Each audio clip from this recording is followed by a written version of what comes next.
Étudier la Bible, un podcast hebdomadaire pour approfondir la Bible, parole de Dieu. Les amis, bonjour. C'est une joie de vous retrouver encore cette semaine pour notre étude dans le livre des Juges. Est-ce qu'on est conscient, les amis, je fais un petit préambule, est-ce qu'on est conscient de la grâce que nous avons de pouvoir avoir un accès libre à sa parole ? Nous sommes dans une époque et dans une culture aussi où nous avons accès à la parole sacrée, à la parole de Dieu au travers de la Bible. Nous avons aussi le privilège de vivre à une époque où les moyens de communication nous permettent d'écouter des études en podcast. Alors c'est une grâce que Dieu nous accorde, elle nous permet de diffuser la parole de Dieu et elle nous permet aussi de la recevoir, de la méditer, de l'approfondir. Nous sommes bénis, les amis, de vivre aujourd'hui avec tous les moyens à notre disposition pour partager, étudier et nous édifier ensemble sur la parole de Dieu. C'est une grâce, les amis, vraiment. Allez, je referme cette petite parenthèse et on va continuer notre étude donc dans le livre des Juges, chapitre 12. On va conclure ce chapitre. Il nous reste quelques versets. Ils ne sont pas très nombreux. On va voir l'histoire de 3 personnes dans ce court extrait. Petit résumé, Jephthé à présent est décédé, donc Israël va vivre maintenant une période de paix durant laquelle vont officier 3 petits juges, entre guillemets, donc Ibsan, Elon et Abdon. On est dans Juges 12, versets 8 à 15, je vais lire dans une version second 21. Après lui, Ibsan de Bethléem fut juge en Israël. Il eut 30 fils, il maria 30 filles à l'extérieur de sa tribu et fit venir pour ses fils 30 filles d'autres tribus. Il fut juge en Israël pendant 7 ans. Puis Ibsan mourut, et il fut enterré à Bethléem. Après lui, Élon de Zabulon fut juge en Israël. Il fut juge en Israël pendant 10 ans. Puis Élon de Zabulon mourut, et il fut enterré à Ajalon, dans le pays de Zabulon. Après lui, Abdon, fils d'Hillel, le Piratonite, fut juge en Israël. Il eut 40 fils et 30 petits-fils qui montaient sur 70 ans. Il fut juge en Israël pendant 8 ans. Puis Abdon, fils d'Hillel, le Piratonite, mourut, et il fut enterré à Piraton, dans le pays d'Éphraïm, sur la montagne des Amalécites. Alors, vous voyez, c'est un texte assez court, qu'on va à présent regarder ensemble. Alors, dans ce passage, ce qui peut nous frapper déjà, c'est qu'il n'y a aucune mention de conflit avec les peuples voisins ou entre les tribus d'Israël. Alors, ouf, enfant, respire un peu.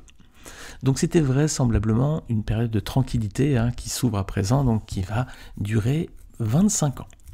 Si on calcule de tête, on voit qu'il y a 7 années pour la période du juge Ibsan, il y a 10 années pour la période du juge Élon et 6 ans durant la période du juge Abdon. D'ailleurs, je lis à la française, Élon, Abdon, pourrait peut-être dire Elon, Abdon, je ne sais pas. Bon, je lis à la française, vous me pardonnerez cela. Donc c'est une parenthèse plus paisible durant laquelle vont officier ces 3 juges. Alors ce texte ne développe pas avec beaucoup de détails l'histoire de ces personnages. Par exemple, comme c'était le cas, on avait vu avec Barak, Gédéon ou Jephthé, il y avait beaucoup de détails, beaucoup de précisions, mais là il y a finalement très peu d'éléments. Mais on va regarder malgré tout ce que ces textes mentionnent à propos de ces 3 chefs, 3 responsables. Alors le premier c'est Ibsan, voilà, c'est le premier des 3. Son nom signifie blancheur, éclatant ou grande fatigue. Bon, visiblement, il avait le teint assez pâle, cet homme. Il avait le teint certainement blanchâtre. Alors, qu'est-ce qu'on sait de ce juge Ibsan dans Juge 12 ? À la lecture de ces versets, on peut voir déjà verset 8 qu'il était originaire de Bethléem, donc il était de la tribu de Juda. S'il s'agit bien toutefois de la Bethléem qui est située près de Jérusalem, parce que des fois on l'appelle Bethléem Ephrata, justement pour la distinguer d'autres Bethléem, donc peut-être que c'est celle qui est située près de Jérusalem, donc dans ces cas-là, il serait de la tribu de Juda, mais on ne peut pas complètement l'affirmer. Verset 9, on voit qu'il avait de nombreux enfants, 30 fils et 30 filles. Alors, au moins 30 filles, parce que le texte précise, il eut 30 fils, il maria 30 filles. Donc, il eut 30 fils, ça c'est clair, 30 garçons, mais il maria 30 filles, ce qui sous-entend peut-être qu'il y a eu d'autres filles, mais qu'il n'a pas marié. Donc, dans ces cas-là, il aurait eu plus de 60 enfants. Alors, il était visiblement polygame, parce qu'il n'aurait pas pu avoir autant d'enfants avec une seule femme. 60 enfants avec une femme, je ne sais pas comment ça aurait été possible. Humainement, c'était un vrai challenge. Il aurait fallu avoir des jumeaux, des triplés, des grossesses à plusieurs enfants. Donc, visiblement polygame. Et, par déduction, il était sans doute très riche. Parce que quand on a autant d'enfants et puis de nombreuses femmes, ben, il faut bien faire vivre toute cette grande famille au sens très large. Et donc il fallait avoir de nombreux moyens, bien sûr. Alors Ibsen, un personnage sans doute polygame, qui a eu beaucoup d'enfants et qui était certainement très riche. Et ce qui est intéressant de noter, c'est qu'il a donné ses enfants en mariage à des personnes d'autres tribus. Alors ce n'était pas toujours le cas en Israël, c'est pour ça d'ailleurs que l'auteur le mentionne. Pourquoi il a fait cela ? C'était peut-être dans le but de faire des alliances. À cette époque, les tribus, elles n'étaient pas forcément en paix les unes avec les autres. Rappelez-vous, on a vu récemment que Jephthé avait dû se battre contre la tribu d'Éphraïm. Donc, c'était pas toujours la franche camaraderie entre les différentes tribus d'Israël.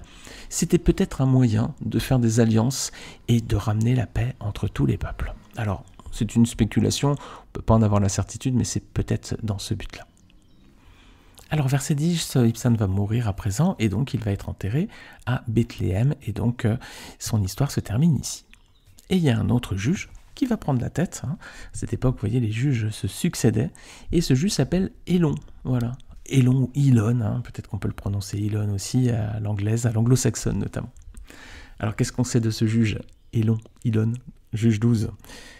Son nom signifie térébinthe ou chêne. Voilà, c'est l'image d'un bel arbre.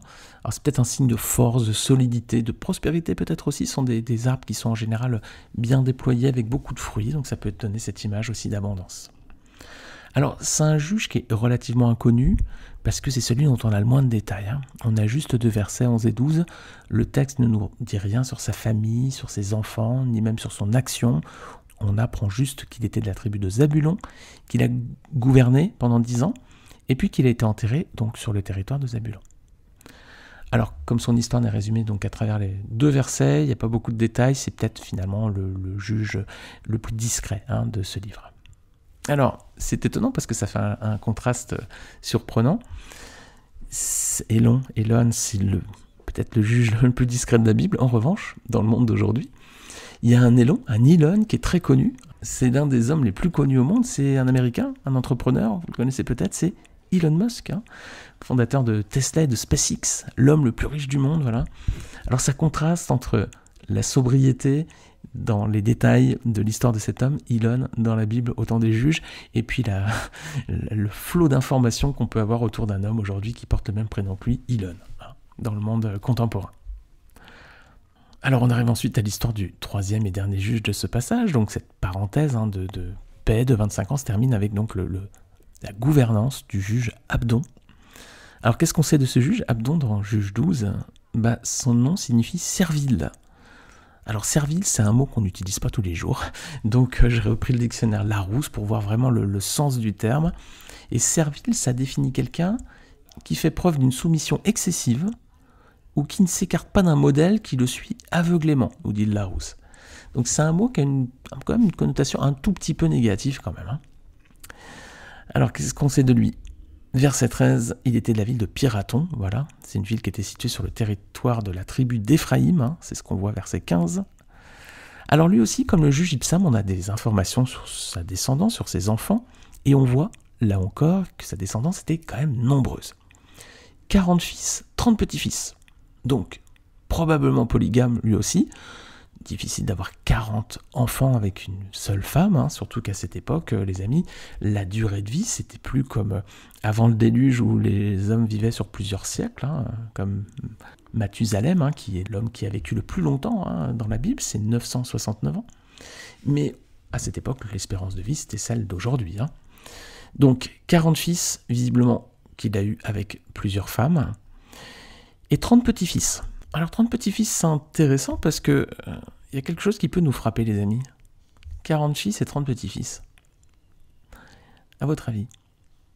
C'est peu, finalement, d'avoir eu que 30 petits-enfants. S'il a eu 40 fils, on pouvait imaginer que chaque enfant avait, vous avez vu, alors eux, ils ont 40 enfants chacun, mais allez, on va dire qu'une famille pouvait faire 3, 4, 5, 6, 7, 8 enfants peut-être. Allez, si on prend 5 pour faire simple, petite moyenne, 40 fils x 5, il devrait y avoir 200 petits-fils. Et là, il y a moins de petits-fils que d'enfants, c'est-à-dire qu'il a des enfants qui n'ont pas été parents, quoi. C'est assez étonnant quand même. Normalement, il aurait dû en avoir beaucoup plus. Bon, pourquoi ? On ne sait pas, mais voilà, c'était un petit détail qu'on peut noter. Alors, contrairement au juge précédent, Ibzan, là, il n'y a aucune fille qui est mentionnée parmi sa descendance. Qu'est-ce que ça peut nous dire ?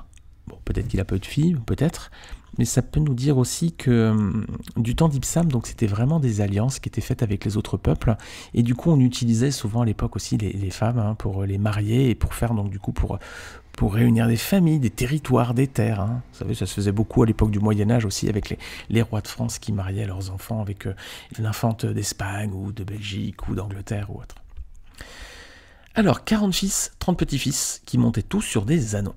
Rappelez-vous, on avait vu un juge aussi dont c'était le cas. Vous vous rappelez qui c'était ? On avait vu il n'y a pas longtemps, c'était dans Juge chapitre 10. Ce juge s'appelait Jaïr. Juge 10, versets 1 à 5. Vous pouvez réécouter cet épisode. Il était intitulé « Les petits et les grands dans la Bible », Juge chapitre 10 donc. Alors 40 fils, 30 petits-fils qui montaient tous sur des ânons, c'est sans doute la marque d'un certain statut social et un signe de prospérité. Là encore, il fallait avoir beaucoup de biens pour nourrir autant d'enfants, autant de descendance, et puis qu'ils aient chacun une monture, ce qui n'était pas le cas de tout le monde en Israël à cette époque. C'est ce qu'on avait vu. D'ailleurs, on l'avait étudié, on l'avait approfondi un petit peu plus dans l'épisode, donc les petits et les grands dans la Bible, Juge chapitre 10. Si vous êtes sur une plateforme de podcast, c'était l'épisode numéro 159. Alors, qu'est-ce qu'on peut dire d'autre sur ce court passage ? Vous avez vu, la Bible donne finalement peu de détails sur ces trois personnages dans ce livre des Juges, mais ça montre toutefois qu'Israël semble avoir vécu à cette époque dans une relative tranquillité. Il n'y a pas de mention de conflit avec les peuples alentours, avec les autres tribus. Et Israël semble avoir aussi vécu à cette époque dans une relative prospérité. On voit qu'Ibzan et Abdon avaient une nombreuse descendance, de nombreuses femmes et certainement un bon confort matériel.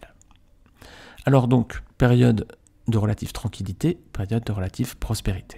Mais cela ne va pas durer les amis, parce que si on regarde le verset suivant, et c'est le verset qui débute le chapitre 13, donc verset 1er, on lit que les Israélites firent encore ce qui déplaît à l'Éternel, et l'Éternel les livra entre les mains des Philistins pendant 40 ans.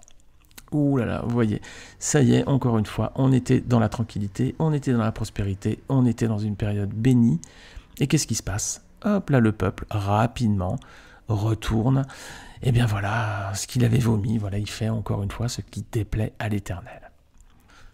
Alors les amis, on peut se poser la question, et nous, qu'est-ce qu'on fait des périodes de paix et de prospérité que le Seigneur nous donne ?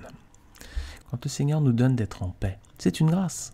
Lorsque le Seigneur nous permet de ne manquer de rien, c'est encore une grâce. Est-ce qu'on met ces moments bénis à profit pour se rapprocher de lui ? Est-ce que c'est des moments où on reste vraiment dans la prière, des moments où on prie, on continue de prier fidèlement, fermement ? Est-ce que c'est des périodes où on continue de lire sa parole, la Bible ? Est-ce que c'est des périodes où on reste attaché à la lecture de la parole sainte ? Est-ce que c'est des moments où on profite de cette période pour méditer cette parole et puis surtout la mettre en pratique, les amis ? Est-ce que c'est une période qu'on met à profit pour se rapprocher du Seigneur ? Est-ce que c'est également une période que l'on met à profit afin d'être utile pour le royaume ? Par exemple, par notre engagement au service des autres et dans l'Église. Est-ce que c'est des périodes qu'on met à profit pour s'engager au service du Seigneur ? Est-ce que c'est également une période, finalement, si on est dans la prospérité, qu'on utilise pour vraiment faire des offrandes qui seront en faveur de l'édification du corps de Christ, qui est l'Église ? Et puis pour faire du bien aussi à ses enfants, il y a des magnifiques associations en France comme Portes Ouvertes par exemple, qui sont au service des chrétiens persécutés, qui sont là pour aider nos frères et sœurs qui souffrent dans leur foi. Et puis est-ce qu'on utilise aussi ces moments bénis pour annoncer autour de nous la bonne nouvelle du salut offert en Jésus-Christ ? Est-ce que c'est des moments où on prêche l'évangile autour de nous, où on partage aussi, alors humblement bien sûr, ce que le Seigneur a fait pour nous ? C'est aussi des moments bénis, Seigneur. Est-ce qu'on met bien ces périodes au service des autres et pour la gloire de Dieu ? Ou alors, à l'inverse, est-ce qu'on baisse la garde et qu'on abandonne notre premier amour ? Est-ce qu'on abandonne l'alliance qu'on a faite avec notre Seigneur lorsqu'on lui a donné sa vie, si on est chrétien ? Est-ce que dans ces moments, un peu où on est en paix, on n'est plus dans les épreuves, alors quand on est dans les épreuves, on prie fermement, Seigneur, délivre-moi, et puis hop, dès qu'on est délivré, allez hop là, et maintenant on va se livrer, on va faire comme les autres, on va se livrer aux pratiques de ceux qui nous entourent, comme à l'époque, les peuples cananéens, nous aussi, ce seraient les pratiques de ceux qui nous entourent, pratiques qui sont condamnées par Dieu pour certaines d'entre elles, notamment l'idolâtrie, ça c'est l'un des principaux reproches qu'a fait Dieu à Israël à l'époque de l'Ancien Testament. L'idolâtrie, ils allaient adorer d'autres divinités que Dieu. Pour nous aujourd'hui, ce serait quoi? Ce serait par exemple d'adorer des people, par exemple, d'être accro à certains artistes, des célébrités du sport, voilà, on les adorerait d'une certaine façon. Alors on va pas en faire des statues et s'agenouiller devant eux, mais vous voyez l'idée, c'est d'y consacrer énormément de temps, beaucoup de notre énergie, amour, peut-être adoration, c'est le mot, voilà, clairement. Donc, est-ce qu'on se livrera à ces pratiques d'idolâtrie? Ou peut-être aussi, les amis, un des autres principaux reproches faits par Dieu à Israël, c'était la divination, voilà. Est-ce que finalement, on fait comme les autres autour de nous? Ça pourrait être par exemple pour nous aujourd'hui l'astrologie, tirer des cartes, lire son horoscope, aller voir des voyantes, voilà, ce genre de choses. La divination, c'est quelque chose qui est une abomination aux yeux de l'Éternel. Regardez avec moi ce passage dans Deutéronome 18, versets 9 à 14. « Lorsque tu seras entré dans le pays que l'Éternel ton Dieu te donne, tu n'apprendras point à imiter les abominations de ces nations-là. Qu'on ne trouve chez toi personne qui fasse passer son fils ou sa fille par le feu, personne qui exerce le métier de devin, d'astrologue, d'augure, de magicien, d'enchanteur, personne qui consulte ceux qui évoquent les esprits ou disent la bonne aventure, personne qui interroge les morts, car quiconque fait ces choses est en abomination à l'Éternel. Et c'est à cause de ces abominations que l'Éternel ton Dieu va chasser ces nations devant toi. Tu seras entièrement l'Éternel ton Dieu, car ces nations que tu chasseras écoutent les astrologues et les devins, mais à toi, l'Éternel ton Dieu ne le permet pas. » Alors voilà, est-ce que, lorsque le Seigneur nous bénit, est-ce que finalement on se livre aux pratiques de ceux qui nous entourent, l'idolâtrie, la divination? Est-ce qu'on fait ce qui nous plaît finalement, comme au temps du livre des juges? En ce temps-là, en Israël, vous connaissez la rengaine de ce livre, il n'y avait pas de roi, chacun faisait ce qu'il voulait. Alors voilà, est-ce qu'on fait ce qui nous plaît finalement, ce qu'on veut? Et est-ce qu'à ce moment-là, peut-être qu'on retourne dans le péché? On va avoir des loisirs peu édifiants, voire peut-être même dangereux pour notre âme. Je pense à des films d'horreur par exemple, ou à certaines musiques rock, ou alors certaines musiques qui ont des messages qui sont contraires à la parole de Dieu. Alors je ne suis pas en train de dire, les amis, qu'il faut n'écouter que de la musique chrétienne, attention, mais vous voyez ce que je veux dire, il y a des musiques qui sont parfois très très très orientées sur la sexualité notamment. Vous avez compris que c'est pas forcément édifiant pour notre âme, et ça, au contraire, ça nous amène parfois des pensées qui sont vraiment pas saintes du tout. Alors, on peut faire aussi ce qui nous plaît, puis aller dans la débauche, voilà, se livrer, faire la fête le samedi soir et faire des choses qui ne sont pas recommandables, etc., etc., etc. Alors voilà, comment on met à profit les temps de bénédiction, les amis? Est-ce qu'on reste attaché au Seigneur ou est-ce qu'au contraire, on s'éloigne de lui? Alors, ce qu'on voit à travers l'étude du livre de Juges, c'est qu'à chaque fois que le Seigneur a délivré Israël et qu'il lui a donné des moments de paix, le peuple a rapidement replongé dans ses travers et abandonné le Dieu de l'Alliance et la loi. Alors dans les moments de paix que le Seigneur nous donne, sachons au contraire à nous rester fermes dans la foi, qu'on reste fermement attachés au Seigneur, qu'on demeure pleinement fidèles à l'amour que notre Seigneur nous a manifesté en donnant sa vie pour nous sur la croix de Golgotha. Amen les amis, Amen. Alors avec l'histoire de ces trois juges, une page se tourne à présent pour s'ouvrir sur une autre histoire, un autre personnage. C'est un juge plus important cette fois, dont l'histoire va être relatée avec beaucoup plus de détails durant 4 chapitres suivants. C'est un homme qui est bien connu pour avoir eu des hauts mais aussi souvent des bas, un juge très célèbre, c'est Samson. Et c'est ce personnage à présent qu'on va étudier durant les prochains épisodes de podcast. Les amis, j'espère que cette étude vous aura édifié, vous aura mis à cœur de persévérer dans votre attachement au Seigneur, dans les périodes bénies. C'est souvent plus facile de rester attaché au Seigneur dans les difficultés parce qu'on prie plus souvent, on prie pour la délivrance, que le Seigneur nous garde, nous délivre. Et puis il y a la tentation, quand tout va bien, hop là, de reprendre une vie normale. J'espère que la lecture de ces versets et la méditation de la parole vous aura donné envie de rester fermement attaché aussi dans les moments bénis par le Seigneur.